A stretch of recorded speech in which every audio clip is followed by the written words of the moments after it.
Hello friends, welcome to my YouTube channel.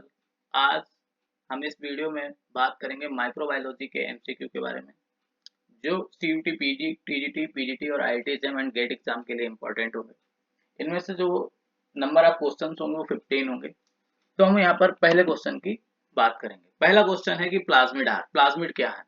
तो option पहला क्या दे रखा है इसमें, extra chromosomal DNA which can self replicate. बिल्कुल सही बात है, क्योंकि प्लाज्मिड क्या होते हैं, बैक्टीरिया के अंदर प्रेजेंट होते हैं, जो एक्स्ट्रा क्रोमोसोमल डीएनए होते हैं क्रोमोसोम के अलावा, और उसके साइटोप्लाज्म में डीएनए प्रेजेंट होता है जिसे प्लाज्मिड कहा जाता है, और उसके पास सेल्फ रेप्लिकेशन की एबिलिटी होती है। ठीक है।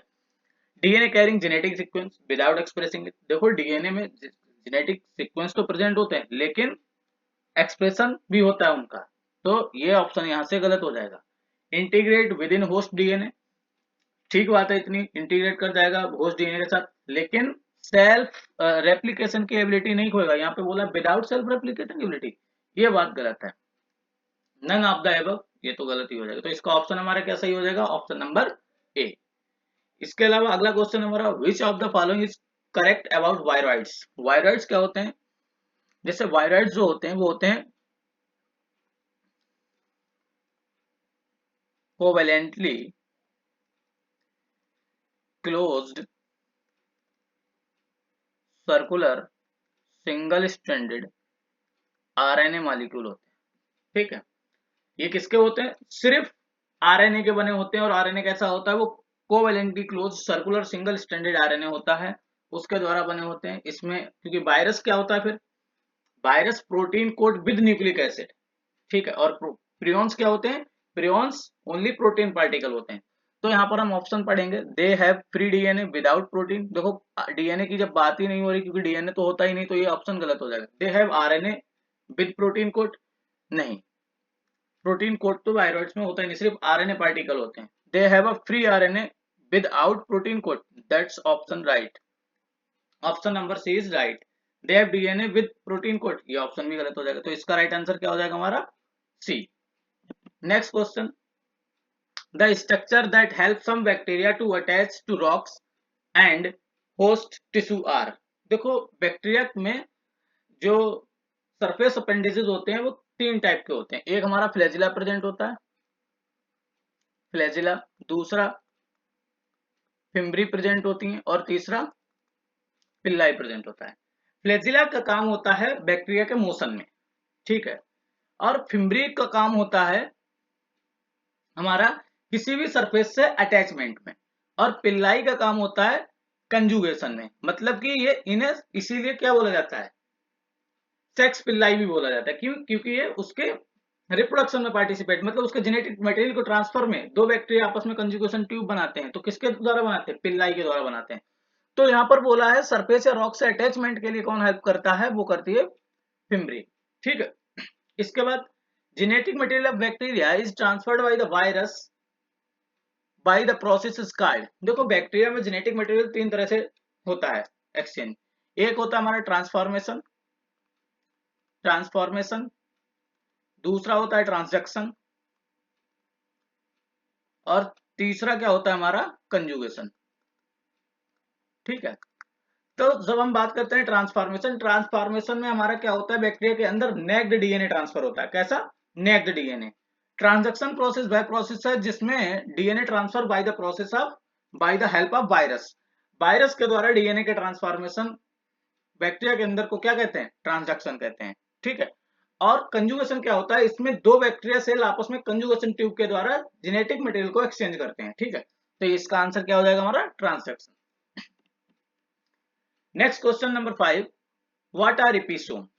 तो देखो, इपीसोम क्या होता है, जैसे कि हमने बताया, ये मान लो एक बैक्टीरिया सेल है, ये बैक्टीरिया का डीएनए खुद का है, और ये एक्स्ट्रा ये क्या है, प्लाज्मिड डीएनए है। जब प्लाज्मिड डीएनए इस क्रोमोसोम के साथ, मतलब बैक्टीरिया के मेन क्रोमोसोम के साथ इंटीग्रेट कर जाता है, इसीलिए ये वाला रीजन क्या कह रहा था, क्योंकि इसके चारों तरफ न्यूक्लियर मेम्ब्रेन एब्सेंट होती है, इसलिए इसे बोलते हैं न्यूक्लियोइड। ठीक है। जब प्लाज्मिड हमारा न्यूक्लियोइड के साथ इंटीग्रेट हो जाता है और किस फॉर्म में आ जाता है, ये मान लो इसका मेन क्रोमोसोम है और ये इसके साथ इंटीग्रेट हो गया, तो इस कंडीशन को हम बोल देते हैं इपीसोम। तो यहां पर देखो ऑप्शन पढ़ते हैं, hereditary DNA of bacterial cell, गलत बात। यहां पर इन्होंने क्लियर नहीं बोला कि एक्स्ट्रा क्रोमोसोमल या सिर्फ वो। अब इसके बाद बी ऑप्शन में देखो बोला इन्होंने extra chromosomal hereditary material of bacterial associated with nuclide. ठीक है, जो nuclide extra chromosomal hereditary material जो होता है वो किसके साथ एसोसिएट होता है, न्यूक्लियाइड के साथ एसोसिएट होता है, तो उस कंडीशन को क्या बोलते हैं, इपीसोम। इसलिए ऑप्शन बी सही हो जाएगा, ऑप्शन ए गलत। Modification of cell membrane performing respiration, ये तो गलत बात है, उसे हम मीसोसोम बोलते हैं, उसे क्या बोलते हैं, mesosome. None of the above, ये भी ऑप्शन गलत हो जाएगा, तो इसलिए इसका ऑप्शन क्या सही हो जाएगा, बी। अगला क्वेश्चन है question number 6, when in a bacteria cell flagella are present singly at both the end then it is called। देखो हमने फ्लैजिला के बेस पर बैक्टीरिया को फॉलोइंग क्लास में डिवाइड किया। पहला मोनोट्राइकस, जब बैक्टीरिया के फ्लैजिला एक एंड पर प्रेजेंट होता है सिंगली उसे बोलते हैं मोनोट्राइकस।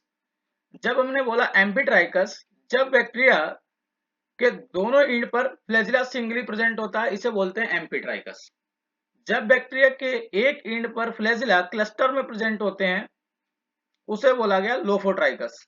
ठीक है, इसके बाद पेरिट्राइकस, जब बैक्टीरिया सरफेस पर फ्लैजिला चारों तरफ फैले होते हैं उसे बोला जाता है क्या, पेरिट्राइकस। ठीक है, उसकी परिधि पर प्रेजेंट होते हैं फ्लैजिला। तो यहां पर उन्होंने बोला है कि बोथ एंड पर जब सिंगली प्रेजेंट होता है तो उसको बोल देते हैं हम एम्फीट्राइकस। लोफोट्राइकस में क्या होता है, जब एक एंड पर क्लस्टर में प्रेजेंट होते हैं, जैसे कि इस पोजीशन में।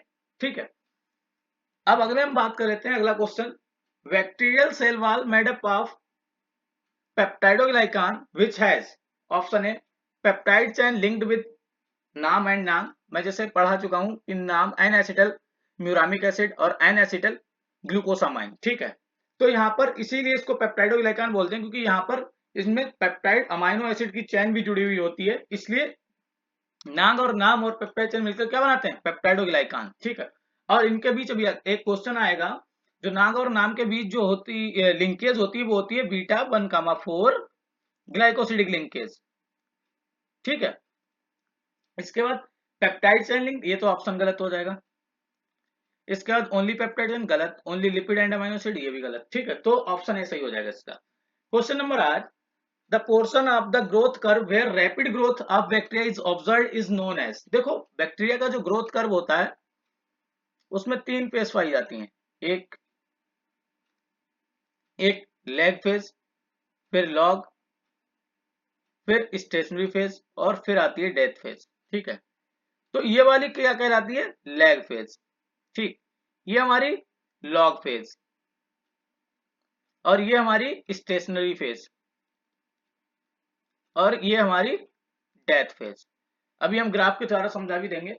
तो लैग फेज में क्या करता है, बैक्टीरिया अपने आप को प्रिपेयर करता है किसके लिए, डिवाइड करने के लिए। तो यहाँ पर ग्रोथ नहीं होती है, डिवीजन नहीं होता है, सिर्फ अपने सेल साइज को बढ़ाता है वो। ठीक है, यहाँ पर अपने आप को प्रिपेयर करता है किसके लिए, नंबर बढ़ाने के लिए। तो यहाँ पर सेल डिवाइड नहीं होती है, किस फेज में, लैग फेज में। लैग फेज में सेल डिवाइड नहीं होती, सिर्फ सेल साइज बढ़ाता है जिससे वो आगे चल के क्या कर सके, डिवाइड कर सके। तो अपने आप को प्रिपेयर करता है फॉर डिवीजन। और लॉग फेज में क्या होता है, बैक्टीरिया सेल का सॉरी डिवीजन होता है। ठीक है, तो नंबर किस में इंक्रीज करेंगे, लॉग फेज में। स्टेशनरी फेज ऐसी फेज है जहां पर क्या होता है, डेथ और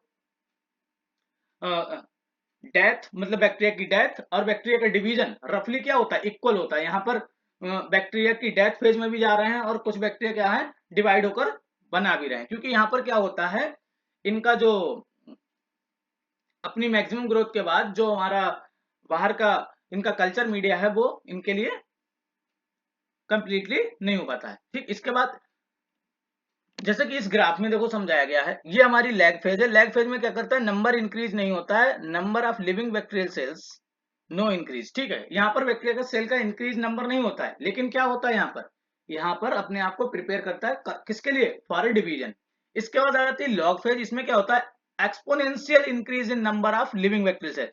बैक्टीरिया सेल कैसे इंक्रीज करती है, एक्सपोनेंशियल इंक्रीज करती है। ठीक है, इसके बाद stationary phase, plateau in number of living bacterial cell, rate of cell division and death रफली इक्वल। यहाँ पर सेल डिवीजन और डेथ क्या होती है, रफली इक्वल होती है। सेल डिवाइड भी हो रही होती है और सेल की डेथ भी हो रही होती है। डेथ या डिक्लाइन फेज, यहाँ पर क्या होता है, exponential decrease in number of living bacterial cell. यहाँ पर जैसे कि लॉग फेज में एक्सपोनेंशियल इंक्रीज कर रही थी और डेथ फेज में एक्सपोनेंशियल क्या करती हैं, डिक्रीज करती हैं, ठीक है, क्योंकि यहाँ पर बहुत स्पीड में वो होता है। तो जैसे कि क्वेश्चन पूछ रहा है the proportion of growth curve which rapid growth bacteria is observed. तो रैपिड ग्रोथ कहां पर देखने को मिल रही है, लॉग फेज में देखने को मिल रही है। बैक्टीरिया की रैपिड ग्रोथ किसमें हो रही है, लॉग फेज में। तो ऑप्शन बी यहाँ पर सही हो जाएगा, लॉगरिथमिक फेज, ठीक है। स्टेशनरी फेज में तो क्या होती है, रफली इक्वल होती है डेथ और डिवीजन। लैग फेज में वो अपने आप को प्रिपेयर करता है। डिक्लाइन फेज में क्या होती है, एक्सपोनेंशियल डेथ हो रही होती है।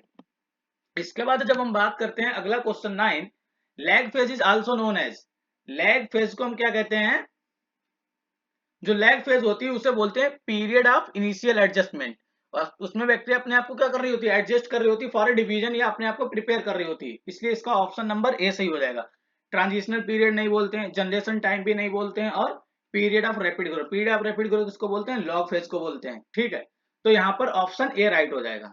इसका question number 10, which phase show the reproduction rate equal to the equivalent death rate. अभी मैंने बताया रफली इक्वल किस फेज में होता है, रफली इक्वल जो हमारा वो होता है वो स्टेशनरी फेज में होता है, तो इसका ऑप्शन बी सही हो जाएगा। इसका question number 11, which among the following compound when added to cytoplasmic membrane help to maintain the rigidity of cell. जैसे जब हम यूकेरियोटिक सेल की बात करते हैं, यूकेरियोटिक सेल में जो हमारे होते हैं स्टेरोल्स, स्टेरोल्स में किसकी बात, कोलेस्ट्रॉल की बात करेंगे, कोलेस्ट्रॉल, ठीक। कोलेस्ट्रॉल जो होता है वो प्लाज्मा मेम्ब्रेन में लिपिड मोइटी के बीच में प्रेजेंट होता है, ठीक है। जब लिपिड मोइटी के बीच में ये हमारा कोलेस्ट्रॉल जब प्रेजेंट होता है तो ये क्या करता है, मेम्ब्रेन की रिजिडिटी को बढ़ाता है, सेल मेम्ब्रेन की। ऐसे ही जब हम बात करते हैं अपने इधर बैक्टीरिया के केस में, तो कोलेस्ट्रॉल एब्सेंट होते हैं, तो यहाँ पर क्या प्रेजेंट होते हैं, हैप्नॉइड्स प्रेजेंट होते हैं।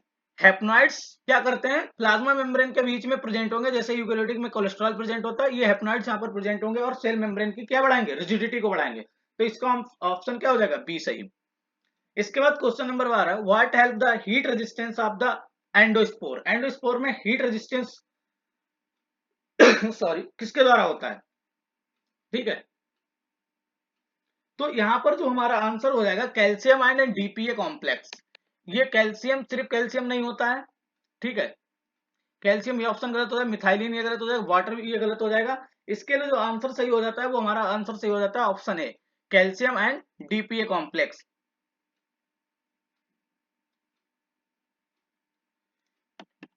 इसके बाद question number 13, NAG and NAM of peptidoglycan layer is linked by, हम पहले भी बता चुके हैं, इसमें आंसर हमारा ए सही हो जाएगा, बीटा 1,4 ग्लाइकोसिडिक लिंकेज, ठीक है।